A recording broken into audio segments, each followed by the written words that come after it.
Encore une petite valeur Posez-lui la à, question. à décortiquer, mon cher Bernard, c'est Microsoft.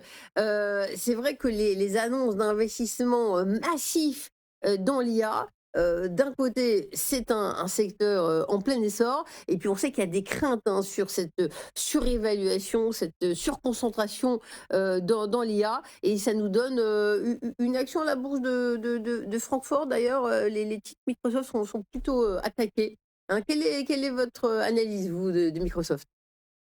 Alors en fait, hier, les résultats ont été très corrects avec des croissances, mais alors juste phénoménales, hein. C'est 38% sur le cloud, mais attendu 39, voilà, par les analystes financiers. Et par contre, il y a eu effectivement tout un doute quant aux investissements à venir. On parle là aussi de plus de 100 milliards dans l'IA. Et puis après, ça fait quand même quelques semaines que Microsoft souffre déjà.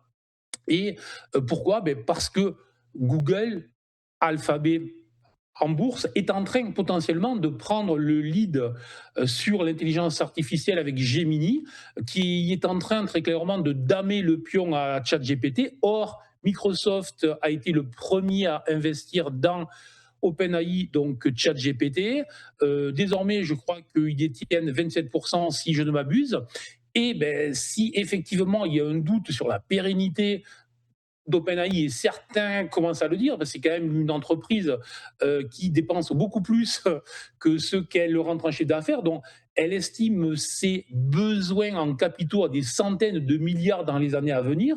Bon, ça veut dire qu'il faut qu'il y ait des investisseurs qui acceptent de les mettre. Et si en face, vous avez des entreprises comme Alphabet, comme Meta, qui est aussi donc publié en fait en même temps et qui là, lui, est en hausse de 8 à 9%, alors que Microsoft, effectivement, en pré-marché, est en baisse de 5 à 6%.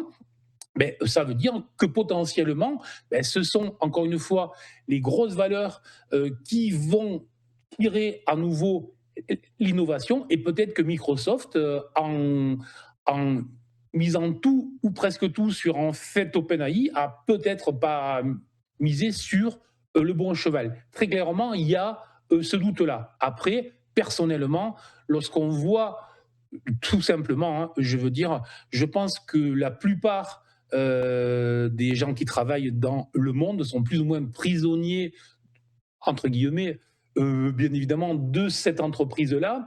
Et on le voit si vous êtes des abonnés, donc par exemple avec Office, tout simplement, les prix sont en train de monter très sérieusement. Et donc, lorsqu'on a une clientèle qui est plus ou moins captive et que l'on peut assez fortement augmenter ses prix, moi je suis relativement confiant. Donc, je suis confiant à moyen long terme.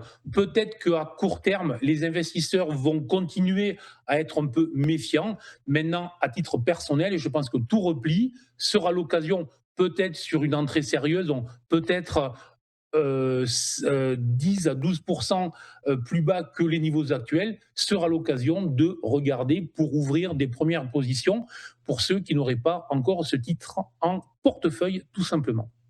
Eh bien, c'est très clair. Merci beaucoup, mon cher Bernard, pour ce triptyque et ces analyses extrêmement percutantes. Je rappelle, vous êtes trader pour comprendre, auteur du livre Stratégie de marché, il faut relire. Merci Bernard Fardeck d'avoir été avec nous. Très bonne journée à Merci vous. beaucoup. Et tout de suite, on va Merci, au revoir. passer à l'interview écho. Un petit point quand même sur la bourse de Paris, plus 0,94%. On est au-dessus de 8140 points. Et on va donc passer à l'interview avec Jean-Marc Daniel. Il est économiste, essayiste, professeur émérite à l'ESCP Business School. Ce matin, il est sur le plateau de TV Finance.